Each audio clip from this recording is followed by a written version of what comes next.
Hey guys, thank you for joining me. Today we're going to be doing some custom slip-on Vans. So right here in the first part of the video, guys, you see that I'm putting down some white paint. I'm just put a little bit of water in the paint so that it could thin it out, and then I'm using a heat gun to heat set the white paint, the white base paint, which is what Angelus recommends when you're using the Angelus paint for cloth or canvas like these are, because it's normally used for leather. It's a leather paint. And what I'm doing is I'm just putting some thin coats of white paint on there. I'm putting probably 3.5 coats on there to make sure that I cover everything and make sure that that it's as even as possible. So I always like to, even though it's a white shoe, I always like to put on this white paint, white base, because I notice that it allows me to sketch a little bit easier, and then it also makes a nice base for the first coat of paint that I put on the face or whatever it is that I'm drawing. In this shoe, we're going to be doing a one of the villains from Dragon Ball Z. Dragon Ball Z is like one of my favorite things to draw, especially on shoes, because the colors are always so vibrant, and they have very basic shadows and lights. They don't overcomplicate things, and they just look great on shoes, in my opinion. I think this character is called Kid Buu on Dragon Ball Z, but if it's not, you guys can correct me in the comments. Right here, I'm just sketching it out, and then I'm going over it with Sharpie. And the reason that I do that is because the very first coat of paint that I put on here, I just go straight over the whole thing. I don't bother, going over the eyes or tracing over the mouth or anything like that. I just go straight over it, put my first base layer on, or if I need to, then I'll go through with a second. And you'll see right here, I already put the base coat on there. Like I said, I think I put 2 layers on there, and you could still see the Sharpie, so that way I could still go through and put my shadows in and stuff like that. Right here, this is the shadow color, and you see that it's just the same pink that I used for the base. I put a little bit of infrared on there, a little bit of gray, and then a little bit more pink to get it a little bit closer to the color. And I'm just putting on my my shadow color here. And once you have the base on there, I notice that you don't really have to put too many layers that you're using on top of that. That's another reason why I like to do the Dragon Ball Z characters. There's not a lot of colors, a lot of fading, a lot of blending, or anything like that. So all the coats stay pretty thin. You're not layering tons and tons of paint on top of that. Although anything with a blend or a fade or anything like that does look a lot nicer, but I like to keep it kind of simple. Less is more, and the Dragon Ball Z does a perfect job, I think, of conveying all the dramatic shadows and lights and things like that, but at the same time it's still pretty simple. This is just more shadows underneath the chest, underneath the neck, the side of the face. This is me just kind of freestyling it right there, just based off of the picture. So that it's just following the contour of the chest right there, and I'm just going through the whole thing. I think on the next part here you'll see that that I start doing the the highlights, which is the same pink color again of the base, and then I just put a ton of white on there, so that way it could show as a highlight, but it's not pure white. I do think that in the picture they do a pure white, but I like to put a little bit of color on there so that it still looks like a part of the skin, because if it's too white then I feel like it doesn't blend in quite as much, and that's me putting the heat gun on there to heat set it a little bit more. I put it on every couple of coats there. But yeah, going back to the white, I feel like that's like if the light is directly shining on you, then you would go with a pure white. Or if I wanted to go a little bit more dramatic on the side of the face there, on the left side there that you see that that it has the shadows, then it would create a more dynamic highlight where light is actually hitting it. If I put it on top of that super light pink, and then in that case it would look really nice, but that's not what we're going for here. We're just going for basic shadows and highlights, so you just want to go with a lighter version of what the skin is. Same thing with the black here.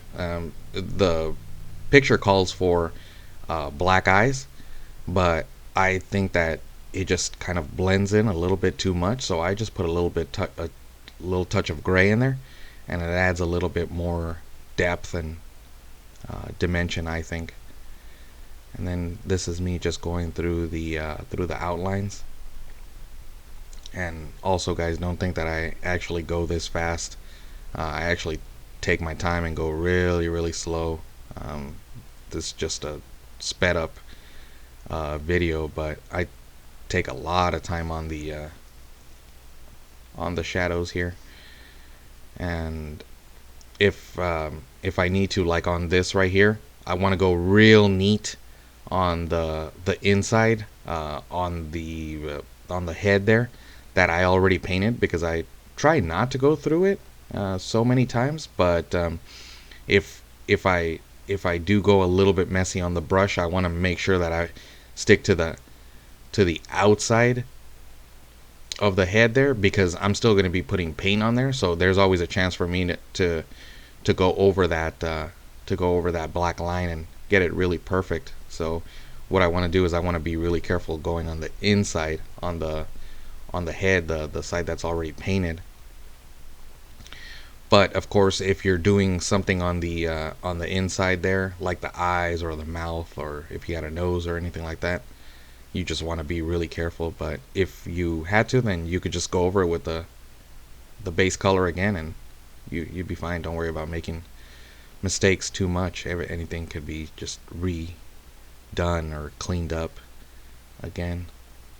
And I'm just going through the eye, putting a little bit of black, putting a little bit of gray on the bottom, and then blending the colors together so that it actually looks round like an eyeball.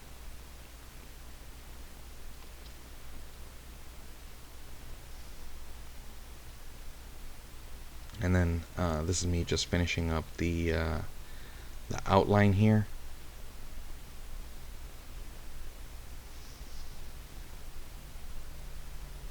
And I just want to get a nice thick black line to make sure that the character stands out, but at the same time that it kind of holds up in case I make a mistake on the outside, on the outside color that I'm going to be putting on there eventually. And see it, as you can see right here. See, I'm going a little bit messy on the outside. I don't want to go messy on the inside, on the pink. So I'll go a little bit messy on the outside, knowing that I'm going to put another color on there, and I could just cover up my mistakes right there. This is another highlight right here, which is actually the base pink. It's not the highlight pink. because you don't want it to be too bright. And I did the same thing there on the shoulders. I kind of went a little bit messy on the outside of it, as opposed to the inside. And then since the video's sped up, you can't necessarily see some of the little details and some of the stuff I actually cut out of the video, but I actually go through it with the heat gun a little bit more, so that's why you see that I could touch the paint and not smear it. So that's kind of another thing that you use the heat gun for also, to make sure that the paint is dry, so that you're not smearing any paint. And then see, this is me messing up, so I just went through with the base pink again, and I'm just touching up the lines, making sure that everything's nice and neat, like I told you guys. Sometimes, you know, when you're going inside, the lines don't necessarily come out perfect. Same thing I'm doing here. I think I'm covering up some pencil marks also. So it's just me cleaning up all the lines, so don't be afraid to get in there and do your thing. And then this is me going through the outside of the paint. That paint that you saw that it was already on there. I think I forgot to turn the camera on, but I was just testing the colors to try to see if I could get a good pink. And this one looks a little bit more peach, so I think I might have used a little bit more red than normal. Maybe a touch of yellow on there, but for the most part I just use the same colors, and they're all a variation of that, which the gray that I used is also a collector's edition. I believe it's cement, so it's a little bit lighter than the regular gray. The red is infrared, also a collector's edition. And then I use the soft pink. Oh, you know what the outside color is? Actually, it's salmon. I have a salmon pink that I used on there, so that's why it kind of looks a little bit more peach. And then, of course, black and white.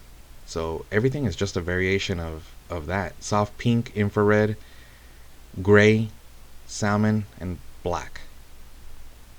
Or not gray, but cement. And this is just getting everything all cleaned up, heat treated again, so that I don't smear it. It also keeps it pliable. Makes it a little bit softer, so that the paint doesn't get all crunchy on you. And then this is me doing the shadow that's going to go on the outside. I wanted to do a little bit of a shadow so that it it has a little bit of separation from the pink, because if not, then it just kind of all blends in too much. It's too many pinks that kind of look like each other. So sorry, it's actually a little bit out of the frame right here, you guys. I think I just got into the zone a little bit too much, and I forgot to set the camera. I must have knocked it over a little bit, so that everything's not in frame. And yeah, that's the shadow that I put on there. I think it adds a nice little separation, and it gives also a little bit more depth to the character. Makes it look like it's not just on a flat surface. And this is just going to be tightening up all the lines and whatnot. And then I think I'm just done here, so I'm just peeling off the tape. And this is just regular electrical tape, you guys, that you could get at Lowe's or Home Depot. And nothing too special on there. It's kind of a low adhesive, so it's pretty good. So that's going to be it right there, you guys. Thank you for watching the video. If you have any questions, feel free to comment below. And don't forget to like and subscribe. Hey guys, don't forget to like and subscribe and hit that bell so that you can be notified every time I upload a new video. And be sure to follow me on Instagram at Second to None Customs.